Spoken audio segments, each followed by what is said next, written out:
Madam बधाई। बहुत जबरदस्त। अध्यक्ष महोदय, मैं आपका धन्यवाद देना चाहता हूं।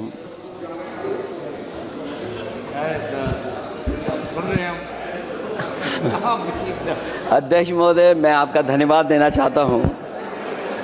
साथ ही साथ इस सदन में जो 75वें वर्ष पर संविधान की बहस शुरू हुई है,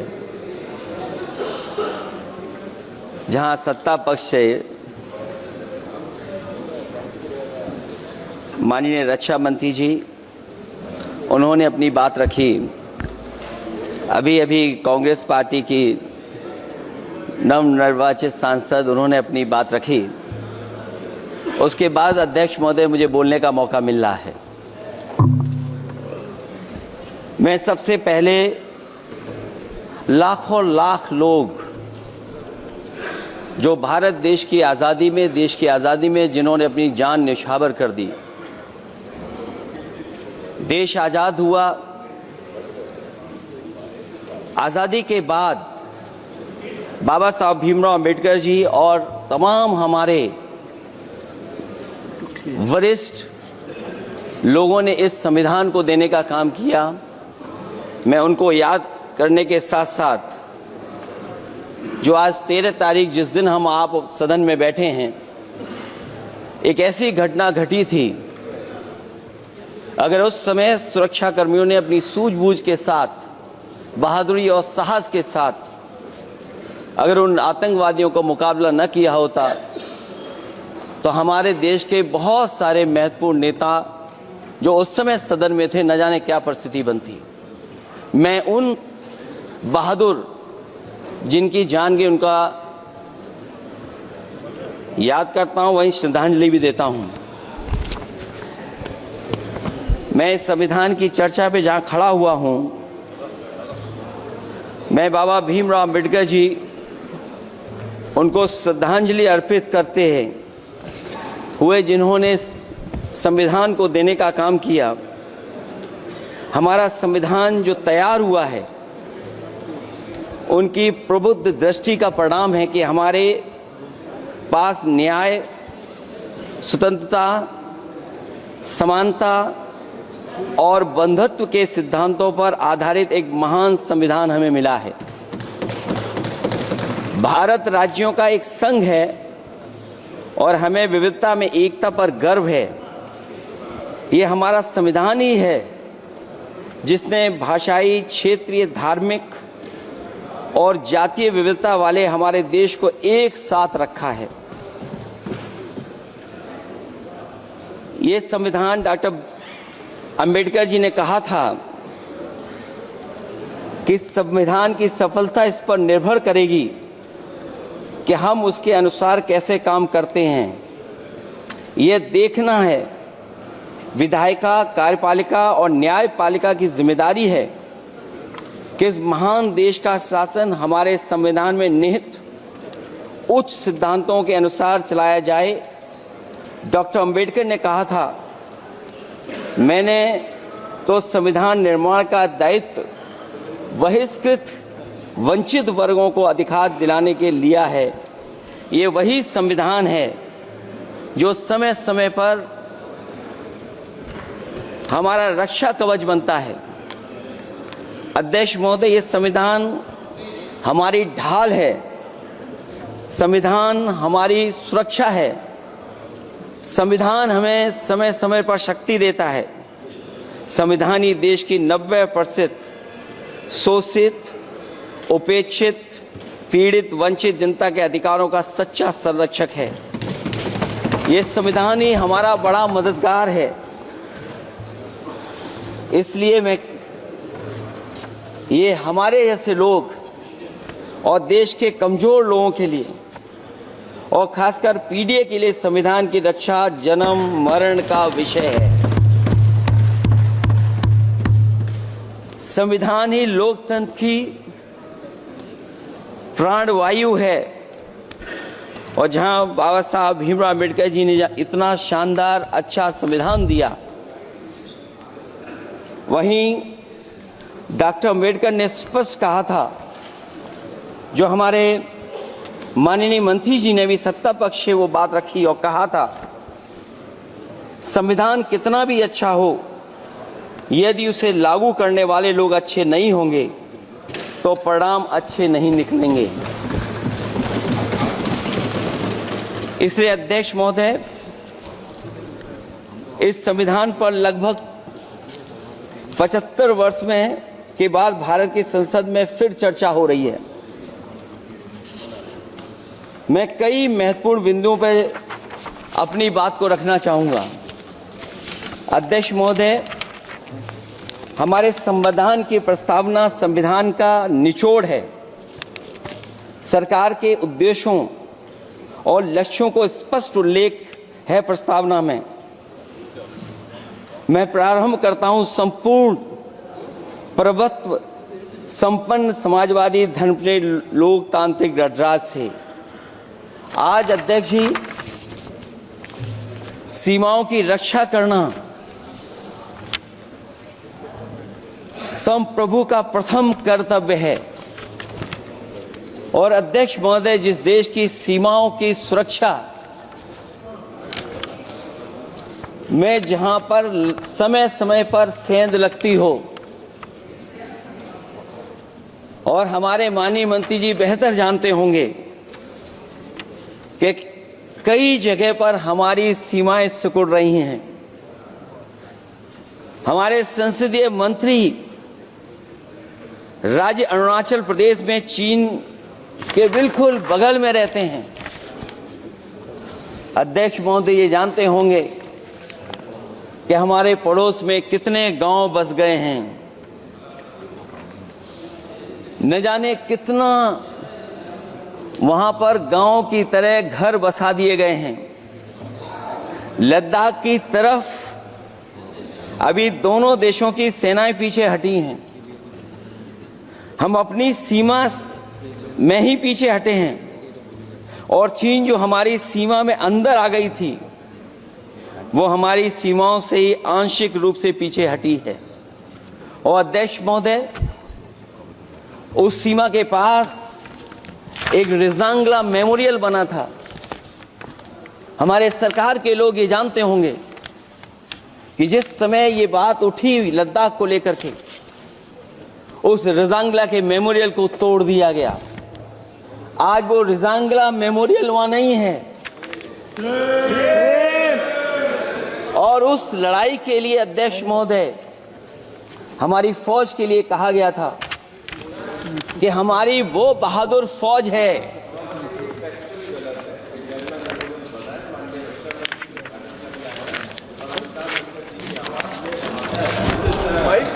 अध्यक्ष महोदय, यही तो फर्क है। कहां पर था, कहां पर बना अब। और अध्यक्ष महोदय, मैं सरकार को बताना चाहता हूं, अध्यक्ष जी, मंत्री जानते होंगे, मंत्री जी, केवल 12 किलोमीटर सड़क बनी थी, और पड़ोसी देश ने क्या क्या नहीं कहा गया। और वो समय आएगा जब हमें मानसरोवर और कैलाश पर्वत पे जाने के लिए भी वो देश हमें रोकने लगेगा। तो हमारी आज 75 साल बाद सीमाएं कितनी सुरक्षित हैं। क्या लद्दाख की वो फिंगर्स जहां पर हम पहले थे, क्या हमारी फौज वहीं खड़ी है कि नहीं खड़ी है? अगर आप रिजांगला मेमोरियल जानते होंगे, तो लद्दाख की वो सीमाएं जो हमारे देश के अंदर थी, क्या हमारी सीमा वहां तक है कि नहीं है? आज नहीं है। ये देश समाजवादी गणराज्य बने। समाजवाद का सरल शब्दों में अर्थ है कि समता और संपन्नता हो। लेकिन देश में अध्यक्ष महोदय, 2014 के बाद विषमता जिस तेजी के साथ बढ़ी है, उसकी कल्पना भी नहीं की जा सकती है। 140 करोड़ में से 82 करोड़ सरकारी अन्न पर जिंदा हैं। अध्यक्ष महोदय, जो देश को ये कहते हो कि हम दुनिया की सबसे तेज रफ्तार पे चलने वाली अर्थव्यवस्था बनने जा रहे हैं। 3 पर पहुंच गए और ऊपर जाएंगे। मैं सरकार से कहना चाहता हूं कि जब 82 करोड़ सरकारी अन्न पर जिंदा हैं और दूसरी तरफ देश की संपूर्ण संपत्ति के 2/3 हिस्से पर कुछ परिवारों का कब्जा है, अगर सरकार में ये बहादुरी और हिम्मत है तो इस 60% गरीबी के रेखा से नीचे रहने वाले लोगों की पर कैपिटा इनकम क्या है? अगर आपकी अर्थव्यवस्था ऊंचाई पर जा रही है तो हमारे जो गरीब लोग हैं, जो 60% गरीब लोग हैं, उनकी पर कैपिटा इनकम क्या है? और जहां समय समय पर सरकार अपने आंकड़े देती है, कम से कम ये आंकड़े भी दे दे कि गरीबी रेखा पर जो नीचे रहने वाले लोग हैं उनकी पर कैपिटा इनकम क्या है। इससे स्पष्ट हो जाएगा कि 5% लोगों की पर कैपिटा इनकम क्या है। हमारा प्रेमबली कहता है कि धर्म निरपेक्ष गणराज्य बने, राज्य की निगाह में सभी धर्म सम्मान हैं। हमारा सेकुलरिज्म हमें रिलीजियस इक्वलिटी का रास्ता दिखाता है। यही ना अर्थ इसका है। क्या इस पर सरकार अमल कर रही है? देश के 20 करोड़ से ज्यादा अल्पसंख्यकों के, विशेषकर मुसलमानों को दूसरे दर्जे का नागरिक बनाने का प्रयास चल रहा है। उन पर हो रहे अत्याचार प्रतिदिन बढ़ते जा रहे हैं। उनकी संपत्ति को लूटा जा रहा है, हत्याएं की जा रही हैं, घर तोड़े जा रहे हैं, उनके पूजा स्थलों पर कब्जा प्रशासन की मदद से किए जा रहे हैं। अगर ये धर्म निरपेक्षता तो धर्म शासित राज्य की क्या परिभाषा है? और हाल ही में हम लोगों ने अध्यक्ष महोदय उदाहरण देखा है कि किस तरीके से उत्तर प्रदेश में कई महत्वपूर्ण जगह पर इस तरह की घटनाएं जानबूझ करके की गई। मुझे याद है उस समय, जिस समय उत्तर प्रदेश का इलेक्शन चल रहा था, बहुत से लोगों को वोट डालने का अधिकार जिनको था उनको अधिकार से रोका गया और जो लोग वोट डालने जा रहे थे उन्हें डराया धमकाया जा रहा था।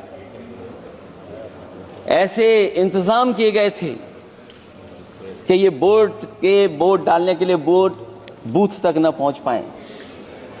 वो तस्वीरें अध्यक्ष महोदय न केवल हम लोगों ने देखी बल्कि पूरे देश और दुनिया ने देखी होंगी कि किस तरीके से उत्तर प्रदेश की सरकार के प्रशासन के इशारे पर एक पुलिस के अधिकारी ने महिलाओं को वोट से डालने से रोका और रिवॉल्वर दिखा करके कहा कि वोट डालने नहीं जाओगे। मैं उन बहादुर महिलाओं को बधाई देना चाहता हूं कि उन्होंने परवाह नहीं की और उन्होंने कहा कि इससे कुछ जान जाने वाली नहीं, अगर जान भी जाएगी तो हम वोट डाल करके आएंगे।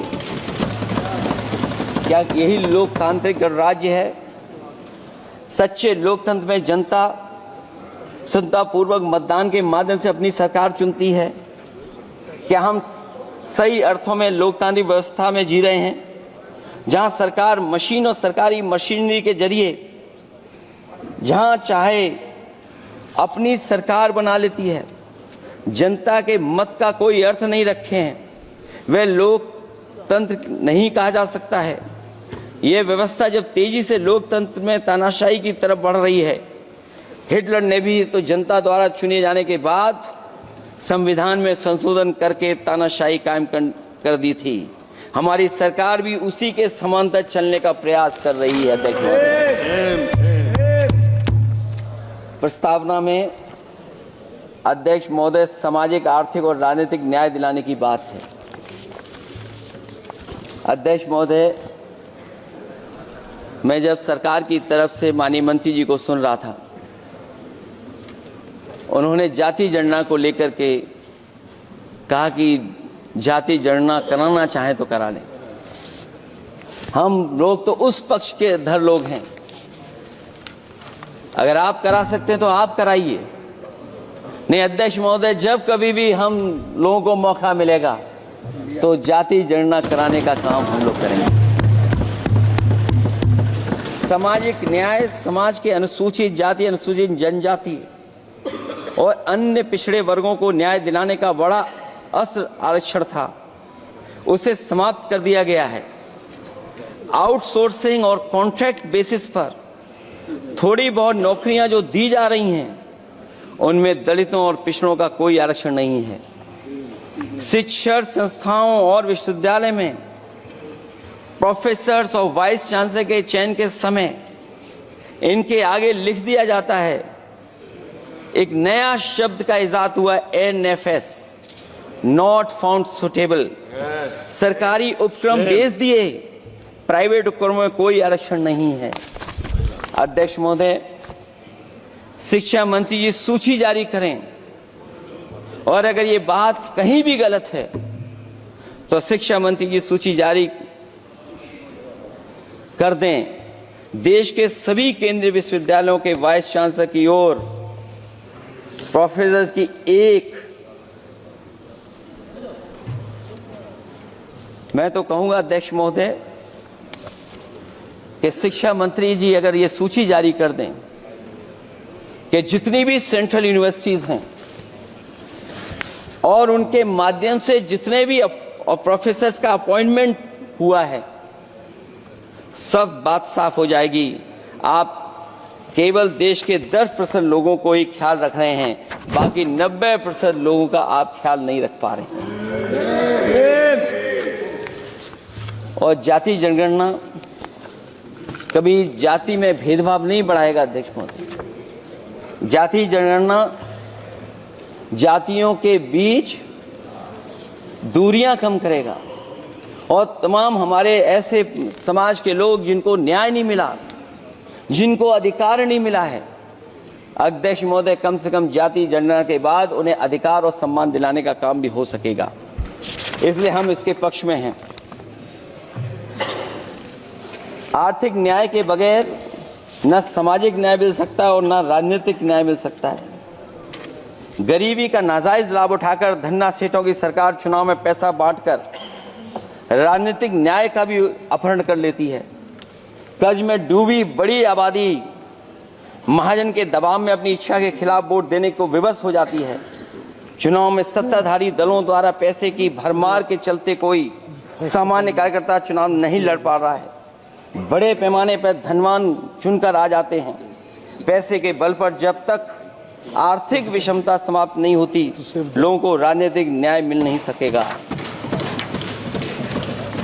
प्रस्तावों में आगे जो लक्ष्य है, विचार, व्यक्ति, विश्वास, पंथ और उपासना की स्वतंत्रता, अन्याय के खिलाफ विचार व्यक्त करने पर जेल, अभिव्यक्ति की स्वतंत्रता का अर्थ है देशद्रोह।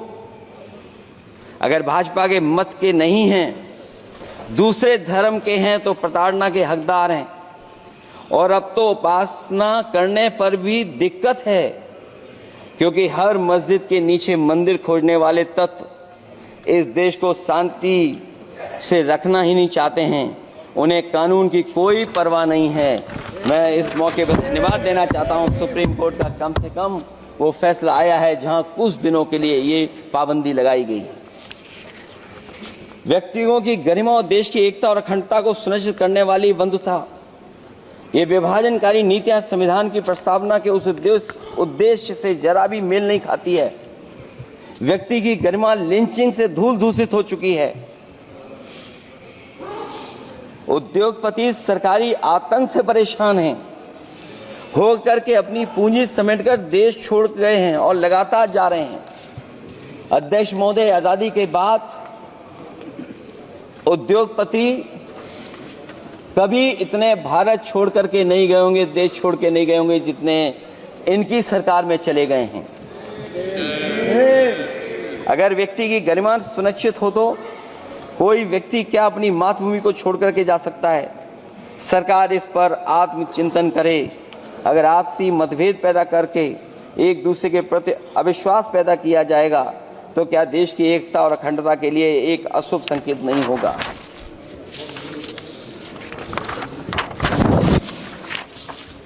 अध्यक्ष महोदय, आर्टिकल 14 कानून के समक्ष समानता। भारत के अंदर किसी भी व्यक्ति को राज कानून के समक्ष समानता को डिनाई नहीं कर सकता है। हो क्या रहा है, एक ही कानून कुछ लोगों के लिए अलग है और दूसरों के लिए अलग। अगर सत्ता पक्ष का व्यक्ति गेरुआ गमछा पहनकर अधिकारियों को गाली दे दे तो जी हजूरी और दूसरा न्याय मांगने जाए तो उसे लाठी। क्या ये अनुच्छेद 14 का अनुपालन हो रहा है? अध्यक्ष महोदय, किसी भी व्यक्ति को उसके जीवन और दैहिक स्वतंत्रता से कानून सम्मत प्रक्रिया के बगैर वंचित नहीं किया जा सकता। ये सबसे महत्वपूर्ण मौलिक अधिकार है, लेकिन सबसे ज्यादा इसी का दुरुपयोग हो रहा है। फर्जी मुठभेड़ में हत्याएं, जेल के अंदर हत्याएं और पुलिस अफरीक्षा में हत्याएं। आदमी कहीं भी सुरक्षित नहीं है। ईडी का तो ऐसा कानून बना दिया गया है कि बिना एफआईआर, बिना नोटिस किसी को भी बंद कर दो। लोकतंत्र फासिज्म में बदल रहा है। और अध्यक्ष महोदय, क्योंकि उत्तर प्रदेश की चर्चा सत्ता पक्ष से भी हुई, जो हालात उत्तर प्रदेश में हैं, ऐसे हालात कभी किसी ने पहले नहीं देखे।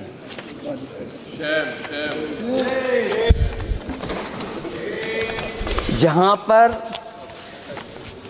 कानून की समय समय पर धज्जियां उठ रही हैं।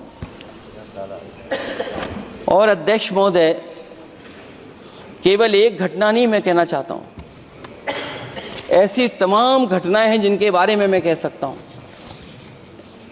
आजादी के बाद अगर हम 75वें वर्ष में इस बात पर चर्चा करें संविधान पर, और आए दिन लोगों को न्याय मांगने के लिए आत्मदाह करना पड़े, तहसील हो वहां पे आत्मदाह, जिलाधिकारी हो वहां पे आत्मदाह, न्याय मांगने के लिए अगर मुख्यमंत्री आवास में जाना पड़े वहां पे आत्मदाह। सोचिए हम किस दिशा में जा रहे हैं। और अध्यक्ष महोदय, किसने नहीं देखा कि टीवी पे चलते हुए लोगों की जान ले ली गई? लाइव देखा है सबने। ये कहां का न्याय है? न केवल वो, बल्कि पता नहीं अध्यक्ष महोदय, हमारा प्रदेश कस्टोडियल डेथ में सबसे आगे जा रहा है, महिलाओं के उत्पीड़न में सबसे आगे जा रहा है। ये मैं नहीं कह रहा हूं, अध्यक्ष महोदय, ये सरकार के आंकड़े बता रहे हैं। और न केवल इन चीजों में आगे जा रहा है, बल्कि आजकल जो नए जमाने का डिजिटल इंडिया है, अगर साइबर अपराधों में सबसे आगे कोई प्रदेश दिखाई दे रहा है तो वो उत्तर प्रदेश दिखाई दे रहा है।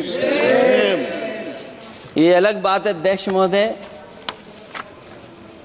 कि कभी कभी जो डबल इंजन की सरकार चलने वाले जो दावा करते थे, पहले इंजन टकराते थे, अब तो डब्बे भी टकराने लगे हैं। Double engine single driver. और होड़ लगी हुई है कि कभी किसी ने दिल्ली का रास्ता किसी माध्यम से अपनाया था, उसी रास्ते पे चल करके आगे बढ़ना चाहते हैं। इससे खराब इस लोकतंत्र में और क्या हो सकता है? जिन लोगों ने ये कहा हो कि हम नौकरियां दे देंगे, आज नौकरियां कहां हैं? रोजगार कहां है? और अध्यक्ष महोदय, अगर वादा किया जाए नौकरी और रोजगार का, इन्वेस्टमेंट का, और सपने बड़े दिखाए जाएं, ये बात मैं इसलिए कह रहा हूं कि माननीय मंत्री जी भी उसी प्रदेश से आते हैं, प्रधानमंत्री जी भी उसी प्रदेश से आते हैं। आज कई मायनों में, कई आंकड़ों में उत्तर प्रदेश पीछे दिखाई दे रहा है। जहां रोजगार के सवाल पर जो सरकारी नौकरियां इसलिए नहीं क्योंकि आरक्षण न देना पड़ जाए, इसे सरकारी नौकरियां नहीं हैं। आए दिन पेपर आउट, पेपर लीक, न केवल पेपर लीक है बल्कि जानबूझ करके पेपर लीक कराया जाता है जिससे कि परीक्षा रद्द की जा सके। और जो अग्निवीर वाला सवाल था वो आज भी वैसा ही का वैसा है। हम लोग अग्निवीर वाली व्यवस्था कभी स्वीकार नहीं कर सकते हैं। जो पहले भर्ती जैसी होती थी अध्यक्ष महोदय, अगर वैसी ही भर्ती होगी तो हमारी सीमाएं और सुरक्षित होंगी, हमारे और नौजवान जाकर के देश की असली पक्की वर्दी पहनने का काम करेंगे।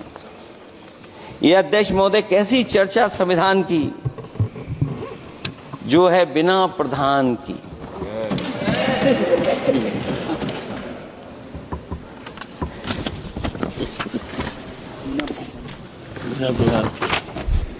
अध्यक्ष महोदय, इस सरकार में जो लोकतंत्र के साथ खिलवाड़ हुआ है, इतना कभी खिलवाड़ नहीं हुई होगी।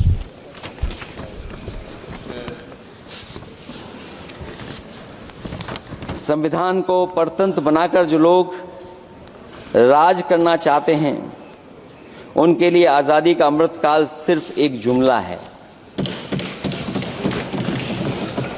और अंत में मैं सिर्फ एक ही बात कहना चाहता हूं कि संविधान बचेगा तो न्याय बचेगा, और न्याय बचेगा तभी सबको बराबर मान सम्मान, सबको बराबर मौके मिलेंगे, भेदभाव भी मिटेगा। और भेदभाव का भाव भी इसलिए आज फिर से संविधान को बचाने के लिए एक और करो या मरो आंदोलन की जरूरत है। इसलिए अध्यक्ष महोदय, हम आपको भरोसा दिलाते हैं, पिछले चुनाव में भी बहुत सारे सत्ता पक्ष के माननीय लोग ये कहते थे कि हमें इतनी सीटें मिल जाएंगी तो हम संविधान बदल देंगे। अध्यक्ष महोदय, मैं आपके माध्यम से जनता का धन्यवाद देना चाहता हूं कि उन्होंने 400 पार के नारे को गिरा दिया और विपक्ष को इतनी ताकत दे दी कि इनकी जो सपना था संविधान बदलने को, उस सपने को तोड़ने का काम किया। अध्यक्ष महोदय, बहुत सारे साथी इधर के ही उधर हैं, अगर उधर वाले इधर आ गए उसी दिन ये सत्ता से बाहर हो जाएंगे। अध्यक्ष महोदय, आखिरी में मैं कुछ लाइनें कहकर के अपनी बात खत्म करना चाहता हूं। न मेरा है न तेरा है, ये हिंदुस्तान सबका है। नहीं समझी गई ये बात तो नुकसान सबका है। हजारों रास्ते खोजे गए उस तक पहुंचने के, मगर पहुंचे हुए ये कह गए भगवान सबका है। जो इसमें मिल गई नदियां वो दिखाई नहीं देती महासागर बनाने में, मगर एहसान सबका है। अनेकों रंग खुशबू नस्ल के फल फूल पौधे हैं, मगर उपवन की इज्जत आबरू ईमान सबका है। हमें उम्मीद है कि इस चर्चा के बाद बाबा साहब भीमराव अम्बेडकर जी का दिया हुआ संविधान को बदलने का सपना नहीं देखा जाएगा। साथ ही साथ डॉक्टर राममनोहर लोहिया, जिन्होंने समाजवादी आंदोलन का रास्ता दिखाया, नेताजी ने जो संघर्ष कर करके हम लोगों को उस जगह पहुंचाया, वहीं लोकनायक जयप्रकाश जी ने इस देश को आगे बढ़ाने के लिए समय समय पर संपूर्ण क्रांति का आह्वान देकर के जागरूक किया। मैं उन सबको याद करते हुए एक बार फिर अध्यक्ष जी आपका बहुत बहुत धन्यवाद देता हूं।